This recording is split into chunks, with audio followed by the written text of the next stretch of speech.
নমস্কার, আমার কাছের মানুষ, আপন মানুষ, আপনাদের নতুন আর একটা ভিডিওতে স্বাগতম। আসছে চান্দারবিলে বিভিন্ন জায়গায় শ্যালো দিয়ে পানি বিভিন্ন জমিতে দেওয়া হয়, ধানের জমিতে।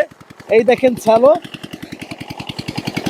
খুব সুন্দর শ্যালো চলছে, খুব সুন্দর পানি উঠতেছে। আমার মনে হয় কি জানেন, আমি এই পানিতে একটু গোসল করে যাই, স্নান করে যাই। পানিটা এইভাবে এইভাবে এইভাবে ড্রেন দিয়ে যাবে, যে জমিতে পানি নেই সেই জমিতে পানি দেওয়া হবে।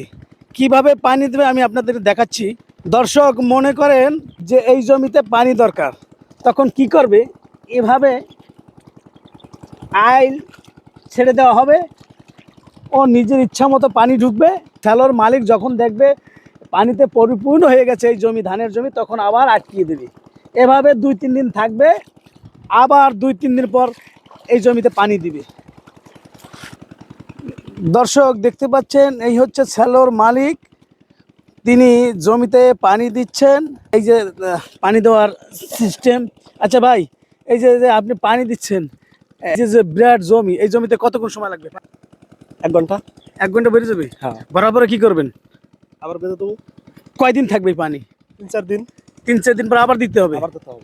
এই কয় বিঘায় দেন মোট এই জায়গা? এই জায়গা আছে 8-10 বিঘে। বিঘা প্রতি কত টাকা নেন? আহ, আহ, 8,000 টাকা। 8,000 টাকা। মানে যে পর্যন্ত ফসল না হবে এই পর্যন্ত পানি দিতেই হবে? হ্যাঁ, দিতেই হবে। আচ্ছা, ধন্যবাদ। আপনারা শুনলেন, এখানে বিঘা প্রতি শ্যালোর মালিককে 8,000 টাকা দিতে হয়। তেল খরচ, সমস্ত খরচ শ্যালোর মালিকের। যখন ধান হবে, ধান কাটার আগেই তার টাকা পরিশোধ করতে হবে। এইটি হচ্ছে আমাদের চান্দারবিলের নিয়ম। সম্মানিত দর্শক, দেখলেন শ্যালো দিয়ে কিভাবে চান্দারবিলে বিভিন্ন জমিতে পানি দেওয়া হয়। সবাই ভালো থাকবেন, সুস্থ থাকবেন। দেখা হবে নতুন কোনো ভিডিওতে। ধন্যবাদ।